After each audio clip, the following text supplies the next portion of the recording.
Are you planning to move to Canada, Australia, New Zealand, or UK and preparing for your IELTS or PTE to make your dream come true?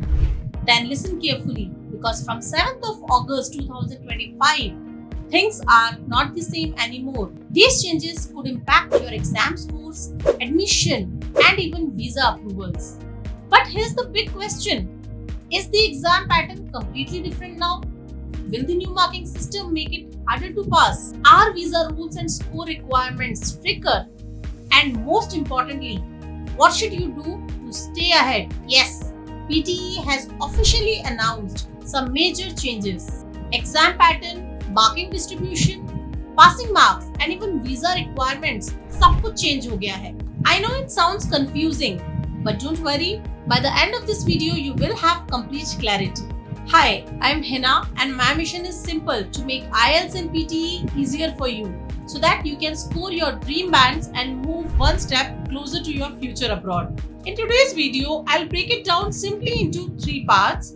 What's changing in the exam pattern, the new marking system, and the biggest one, visa and score requirement. So stay with me till the end because this update doesn't just affect your preparation, it directly affects your study visa, PR and work visa journey.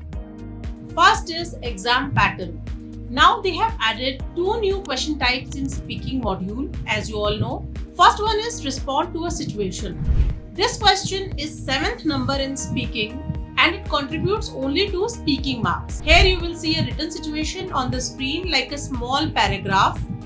Along with the situation, there will be an audio. That audio will play along with it and you will have to read it and listen the audio carefully. Now after completing this, you will get 10 seconds for preparation and then you have to speak out your response as in suppose if that situation come in your life, how would you react to it? For that, you will get 40 seconds. It seems a bit tricky, but with proper strategy and practice, it is easily doable. Second one is summarize group discussion. This particular question contributes to both listening as well as speaking module.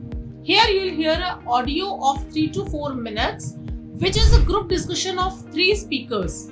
You can take notes and you will get 20 seconds to arrange your reply. After that, you will have to explain what you have understood in 2 minutes. Next point is mark distribution in PTE. As you all know that in PTE there is comprehensive marking. That means many questions give you marks in more than one section. For example, when you do written lecture, it gives you mark both for speaking as well as for listening. After 7th August, this distribution has changed and here are the major biggest updates. Read aloud. Earlier, this was worth around 50 marks, so it also gave marks in reading. Now, it only contributes 8 to 10 marks and it counts only in speaking. It does not contribute to reading anymore. So, reading won't get any marks from read aloud question anymore. Second one is summarize written text. Earlier, this was worth 15 to 20 marks, but now it's huge, 40 to 45 marks. This has become one of the most scoring questions now. Third is essay. Earlier it contributed to only 8 to 15 marks, but now it contributes to 25 to 28 marks. It is another high weightage task. So overall, questions like summarize written text and essay are now very important. Definitely give them extra focus. Next is visa requirements and band equivalency. So now let's come to the most shocking part, the visa score requirement. Earlier, if you needed IELTS 7 each, that means you needed 65 each in PTE. But now, this has completely changed. For example, for IELTS 7 is now equivalent to listening 58, reading 59, writing 69 and speaking 76. So basically they have reduced the marks needed in listening and reading but increased them a lot in writing as well as speaking module. For IELTS 6 is equivalent to listening 47 to 48, reading 47 to 48, writing 51 and speaking 54. For IELTS 8 equivalent, listening 69, reading 70, writing 85 and speaking 88. Yes, you heard it right. Speaking 88 out of 90 just to be considered IELTS 8. Honestly, This is the most shocking update. It makes 8 bands extremely difficult in PTE now. So in short, 6 bands is still manageable in PTE. 7 bands are more challenging, especially when we talk about writing and speaking module. And 8 bands are extremely tough, almost IELTS-like difficulty.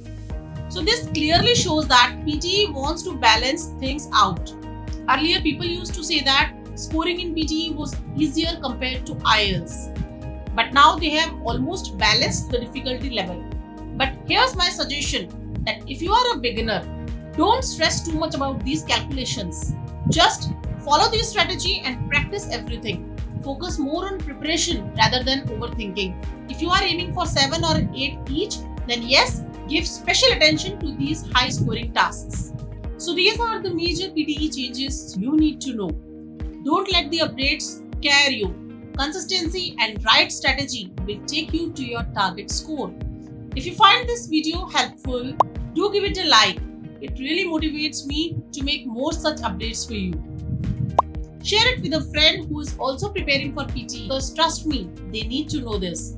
And if you still have doubts or questions about the changes, drop them in the comment. I'll personally reply and guide you. And most importantly, subscribe to this channel and hit the bell icon so you never miss future updates, tips or strategies. Good luck with your preparation. You have got this.